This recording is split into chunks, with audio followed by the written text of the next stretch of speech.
Ce schéma se répète avant chaque effondrement des marchés. Chaque krach ressemble à un éclair dans un ciel bleu. Mais la vérité, c'est qu'il existe toujours des signaux invisibles que la foule refuse de voir. Dans cette vidéo, tu vas découvrir les 4 schémas qui apparaissent avant chaque effondrement majeur, de la tulipomanie du XVIIe siècle jusqu'à la crise de 2008.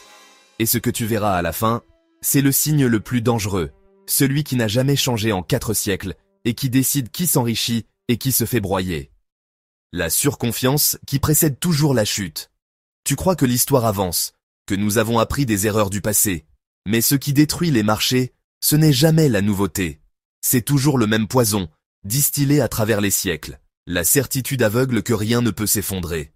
Au XVIIe siècle, en Hollande, ce poison portait un autre visage. Ce n'était pas des actions, ni des crypto-monnaies, ni des paris sophistiqués. C'était une fleur, une simple tulipe. Mais une tulipe si rare qu'un seul bulbe pouvait s'échanger contre plusieurs mois de salaire d'un artisan. Puis plusieurs années. Et au sommet de la folie, certains bulbes valaient l'équivalent d'une maison entière à Amsterdam. Imagine, en France aujourd'hui, payer 200 000 € pour une fleur qui se fane en quelques jours. Tout semblait logique pourtant. La rareté, le prestige social, la conviction qu'on pourrait toujours revendre plus cher demain. Les banquiers inventèrent même de nouveaux contrats, des promesses d'achat pour la saison suivante qui se revendaient déjà comme des biens précieux. On ne spéculait plus sur les tulipes, mais sur du papier, une illusion de richesse. Les rires, les banquets, les paris faciles donnaient à chacun l'impression d'être plus malin que son voisin. Et ceux qui doutaient étaient ridiculisés.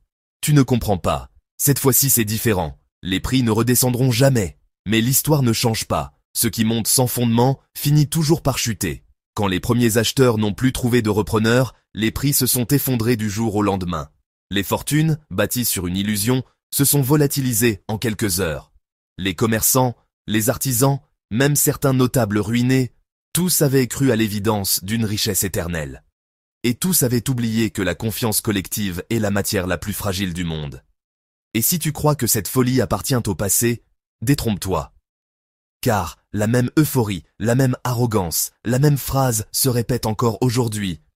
Cette fois-ci, c'est différent. Dans la suite, tu vas découvrir que ce ne sont pas seulement les foules qui se trompent.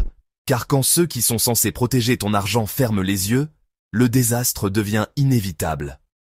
Tu es persuadé que l'intelligence collective protège toujours des excès. Mais demande-toi, si les foules étaient si rationnelles, pourquoi l'histoire est-elle remplie de fortunes englouties, de familles ruinées, de marchés effondrés en un claquement de doigts? Pourquoi, en France comme ailleurs, répète-t-on sans cesse la même phrase avant chaque catastrophe? Cette fois-ci, c'est différent.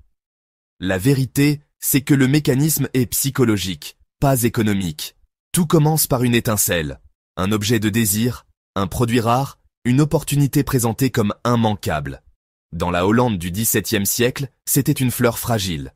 Au XXe siècle, ce furent les actions de société qui promettaient un futur radieux. Aujourd'hui, cela peut être une technologie, une crypto-monnaie, ou un secteur que tout le monde proclame impossible à faire chuter. À chaque époque, la mécanique est identique.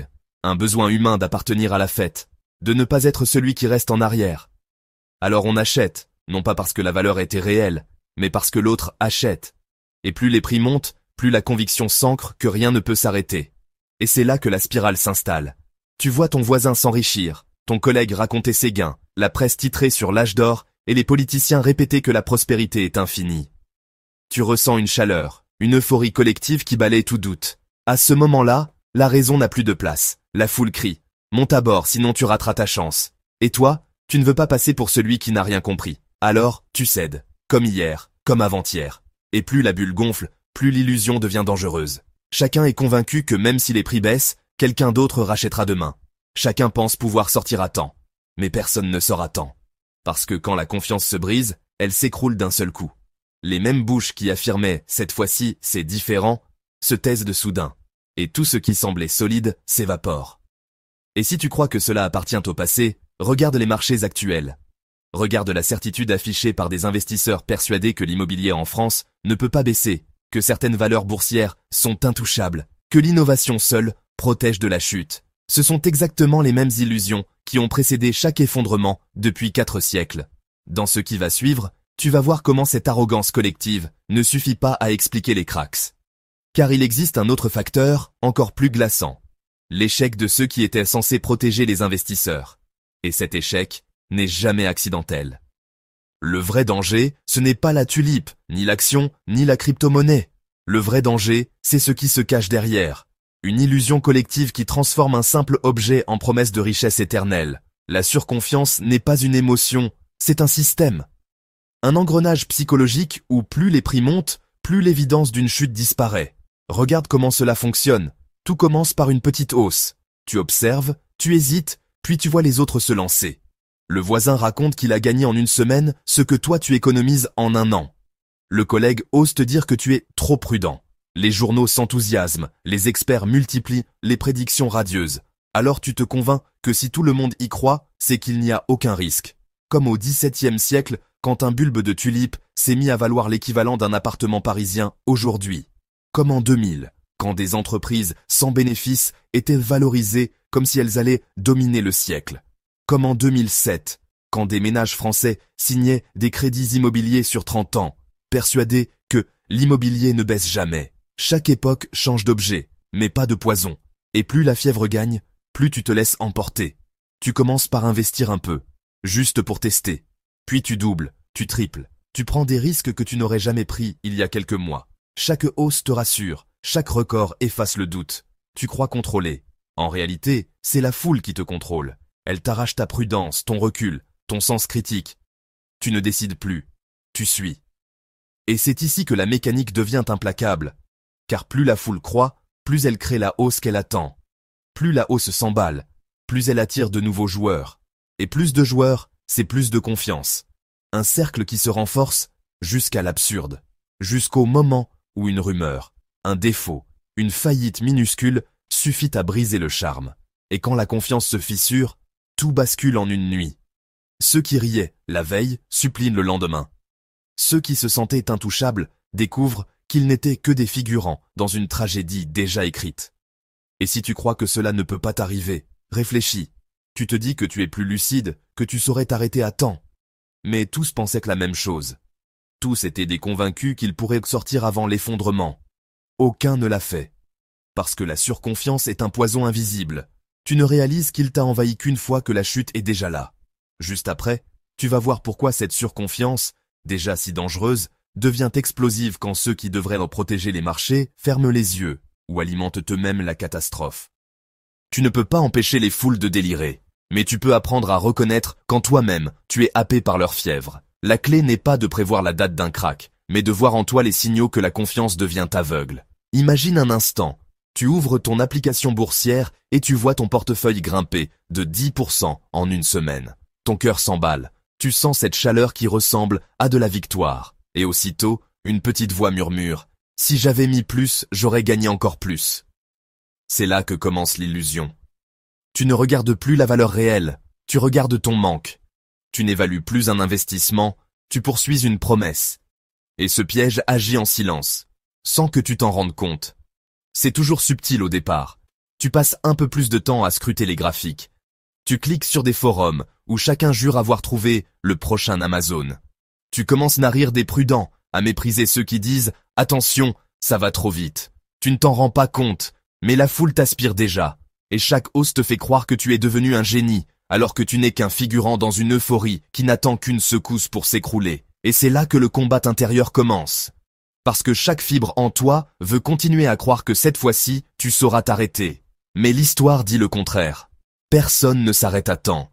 La surconfiance n'est pas une erreur individuelle, c'est un virus collectif. Et plus il se propage, plus il affaiblit ta lucidité. Tu crois que tu choisis, alors que tu répètes exactement les gestes de ceux qui, avant toi, se sont fait broyer. Et c'est pour cela que tu dois rester en alerte. Pas en regardant seulement les marchés, mais en t'observant toi-même. Ton excitation, ton impatience, ton mépris de la prudence. Ces signaux intérieurs sont les premiers à s'allumer avant la chute.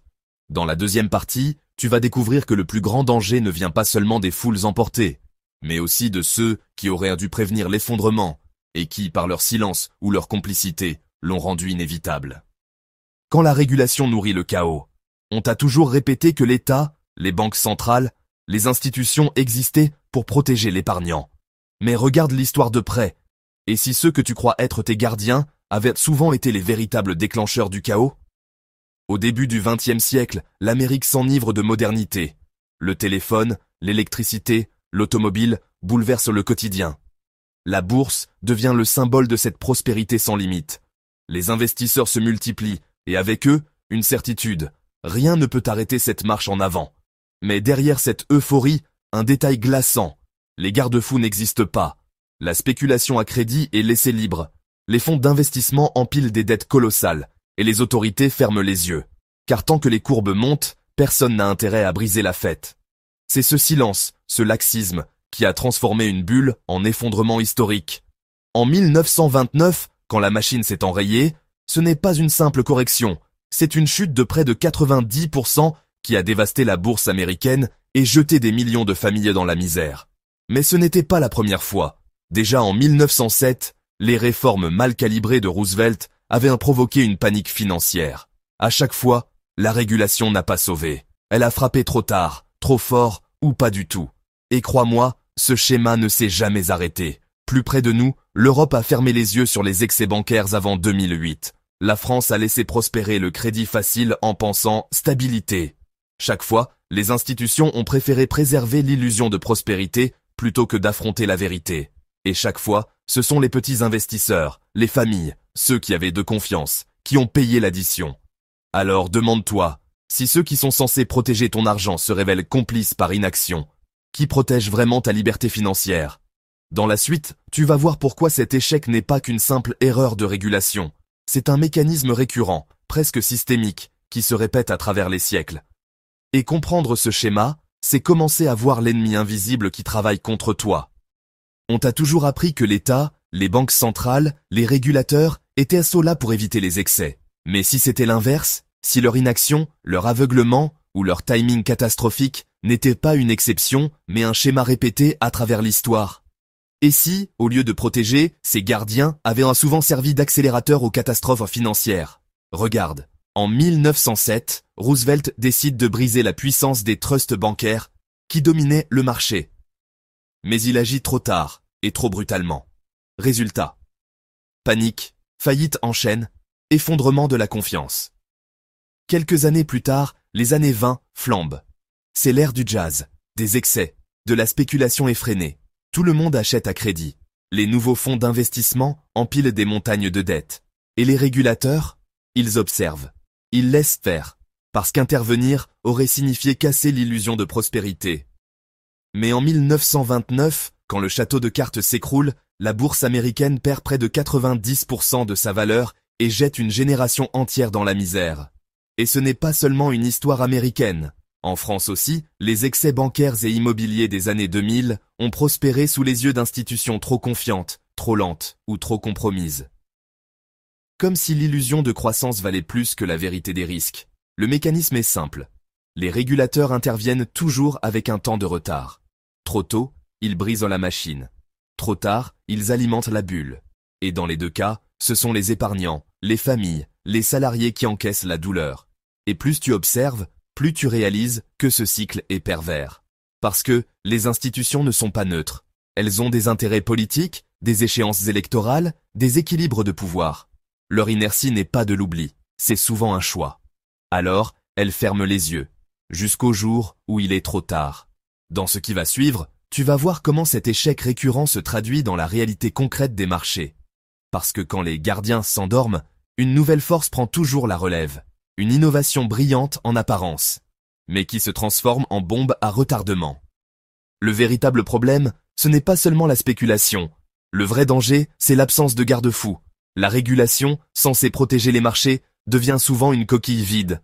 Soit elle agit trop tard, soit elle frappe trop fort, soit elle choisit de ne rien voir. Et chaque fois, ce vide nourrit la bulle qu'elle prétend contenir. Imagine la scène, nous sommes dans les années 20, au cœur du Roaring Twenties. Les banques américaines inventent des fonds à effet de levier, qui multiplient les paris grâce à la dette.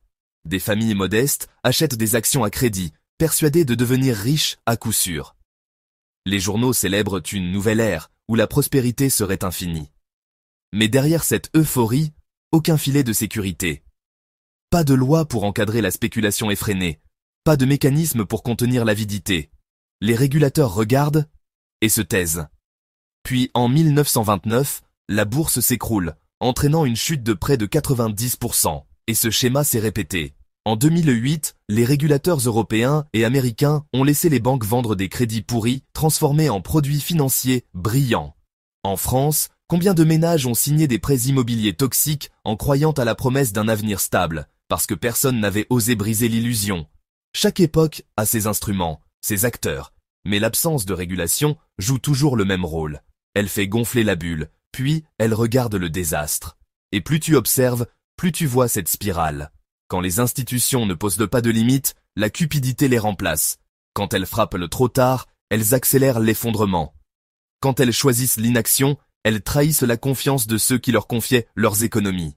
C'est une mécanique simple. À chaque fois, les marchés se gavent d'illusions. Et quand vient la chute, ce ne sont pas les régulateurs qui paient, mais toi, moi, la foule des épargnants. Juste après, tu vas voir que l'absence de garde-fou n'est pas la seule menace.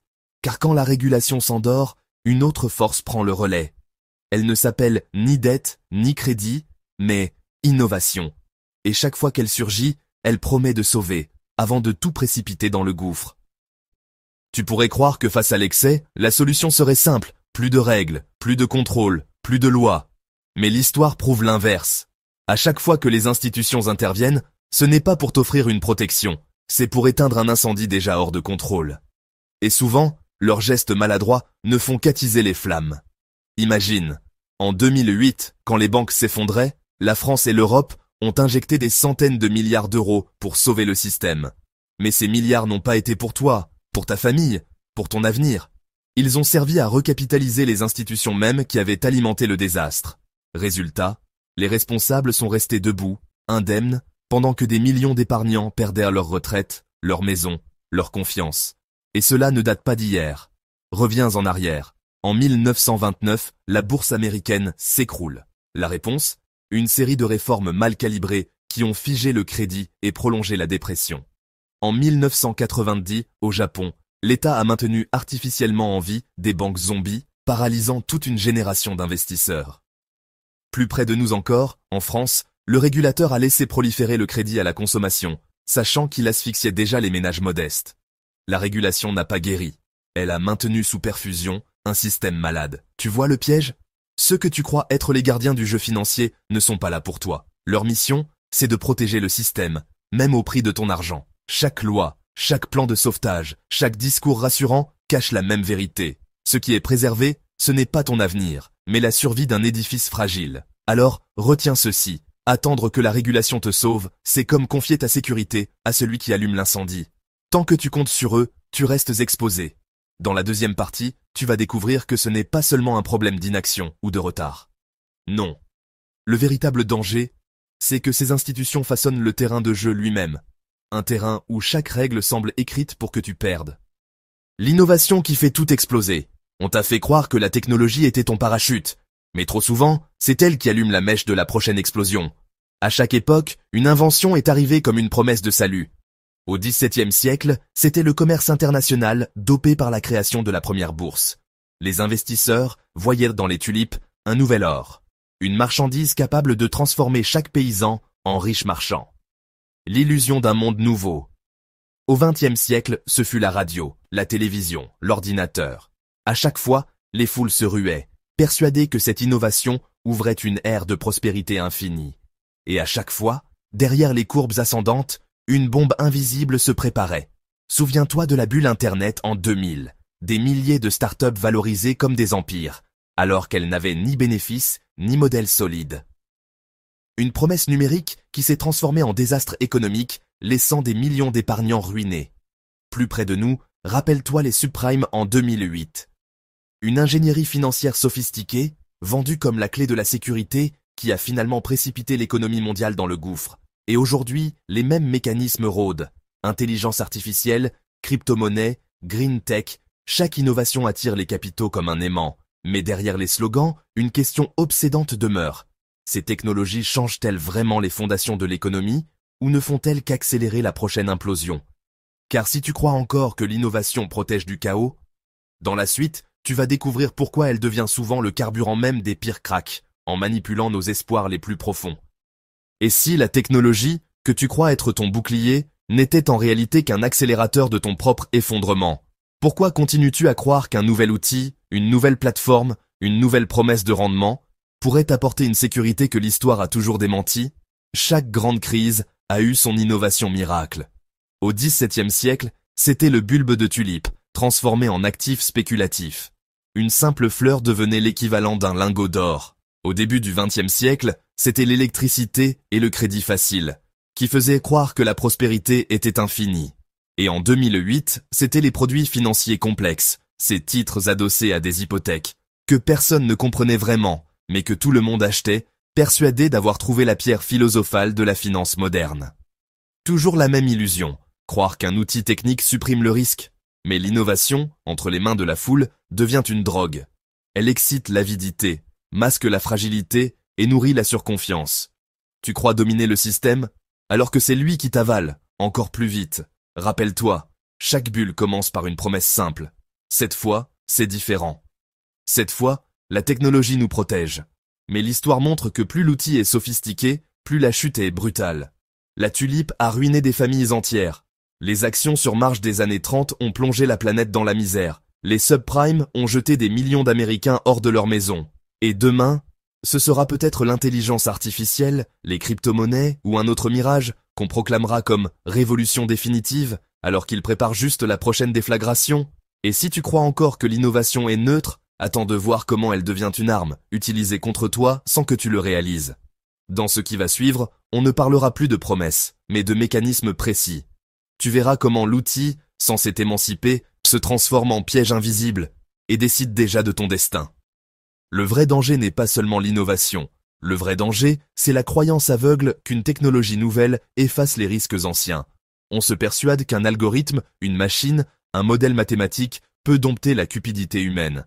Mais en réalité, chaque innovation financière devient un outil qui décuple l'excès. Derrière chaque produit moderne se cache la même promesse ancienne, celle d'un profit sans limite, sans douleur, sans fin.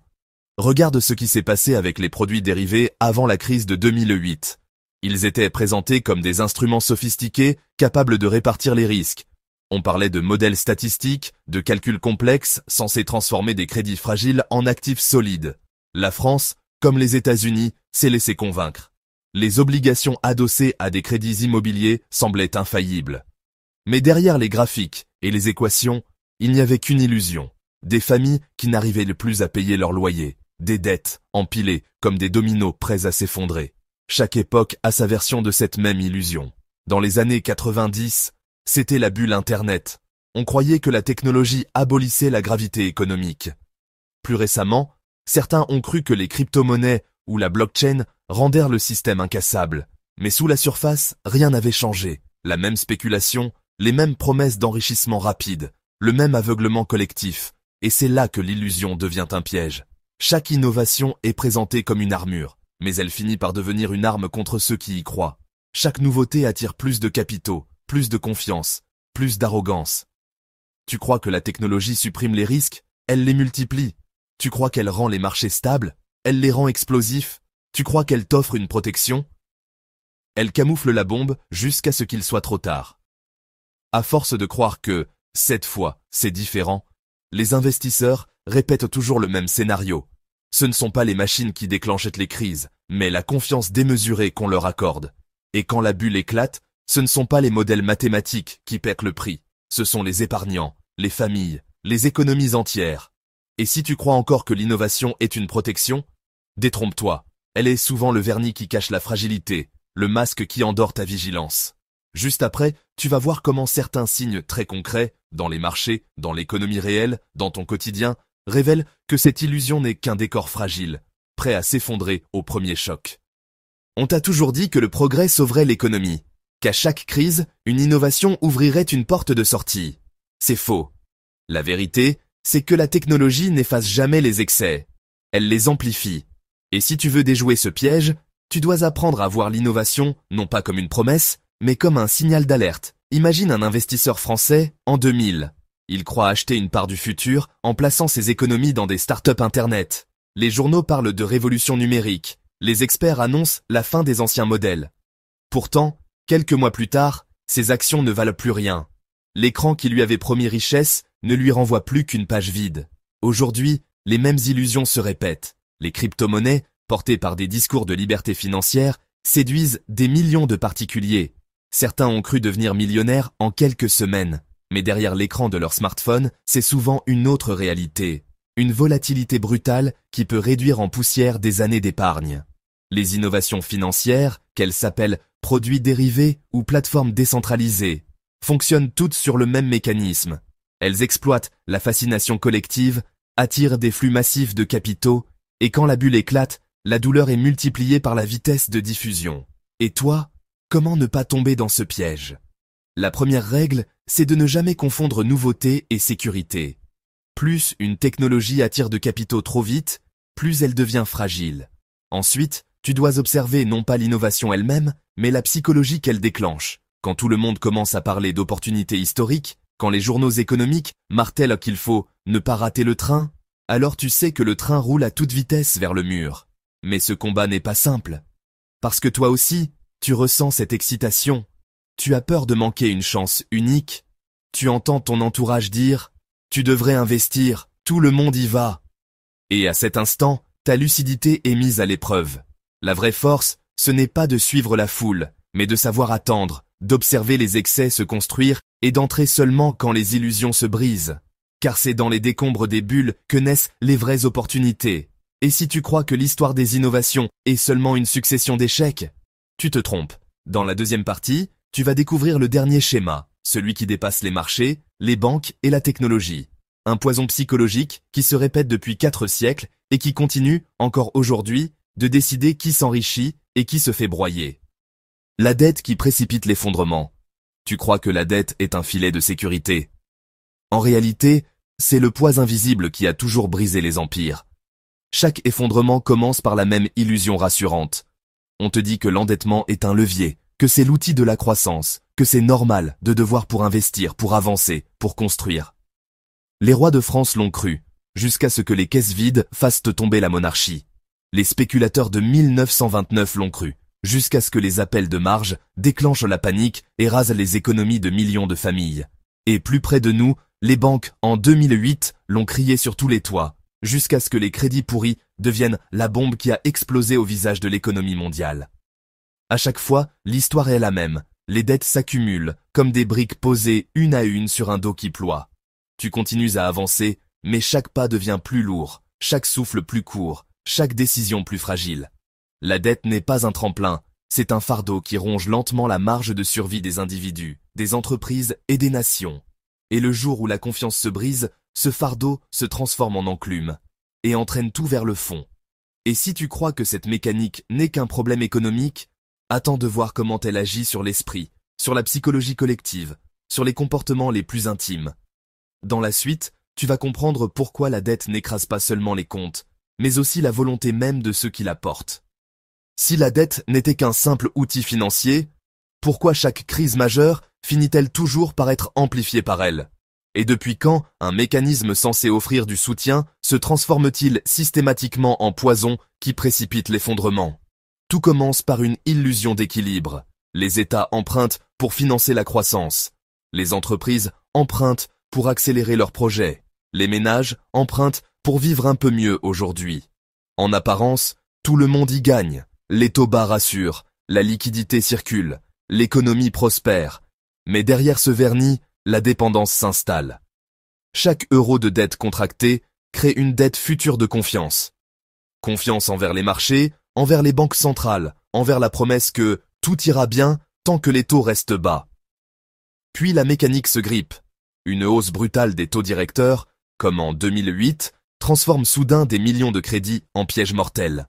Les remboursements explosent, les défauts s'enchaînent, et ce qui devait être une protection se révèle être un accélérateur de ruine. Les bilans bancaires se fragilisent, les entreprises se retrouvent étranglées, les ménages piégés dans des échéances qu'ils ne peuvent plus honorer. La dette devient l'étincelle qui transforme la crise en krach. Regarde bien le cycle. Plus la dette augmente, plus la confiance s'effrite. Plus la confiance s'effrite, plus les taux s'envolent.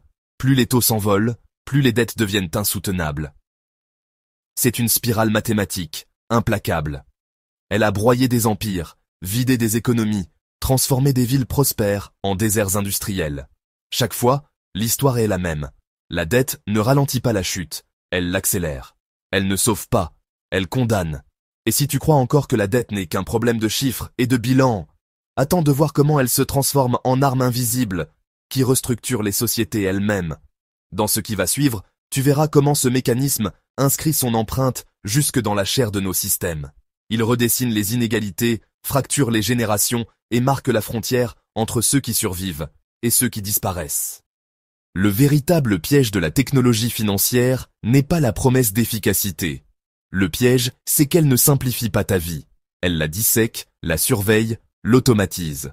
On t'a fait croire que chaque innovation était conçue pour te libérer. En réalité, chacune d'elles installe un capteur de plus sur ton existence. Tes choix, tes dépenses, tes faiblesses, tout est mesuré, décortiqué, archivé. Tu n'utilises pas la technologie. C'est elle qui t'utilise. Regarde ton quotidien. Tu payes avec ton téléphone en une fraction de seconde et tu crois gagner du temps. Mais chaque clic alimente un historique invisible. Tu passes une commande en ligne, l'algorithme enregistre ton heure, ton adresse, ton état d'esprit. Tu utilises une application bancaire pour mieux gérer ton argent.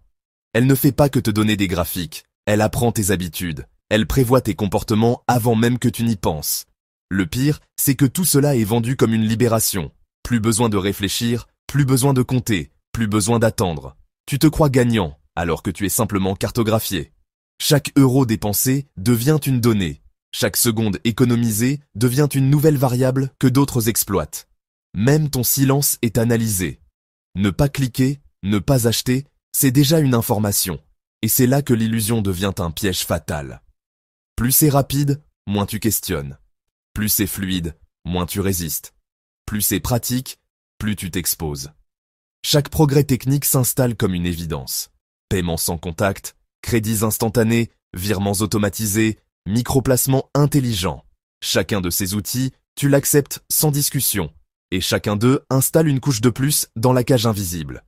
Tu crois vivre dans le confort de l'innovation, mais à force de céder à la vitesse, tu perds la lenteur qui protège.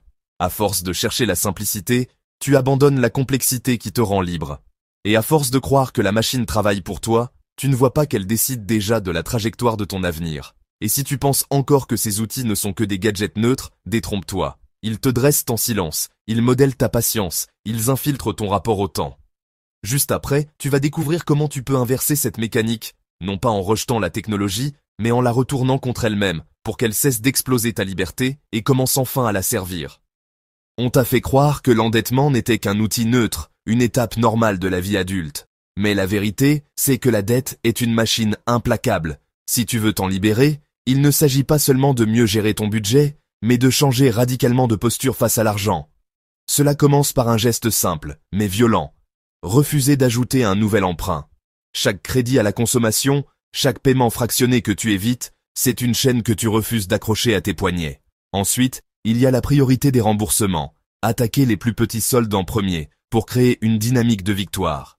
Car chaque dette effacée n'est pas qu'un chiffre rayé, c'est une respiration retrouvée. Imagine cette scène. Tu ouvres ton courrier, et pour la première fois depuis des mois, il n'y a pas de relance, pas de rappel.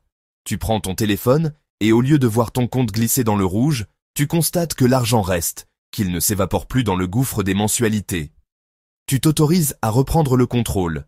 Tu fixes toi-même le calendrier, tu dictes les priorités, et tu sens que le rapport de force s'inverse. Mais ce combat n'est pas qu'extérieur.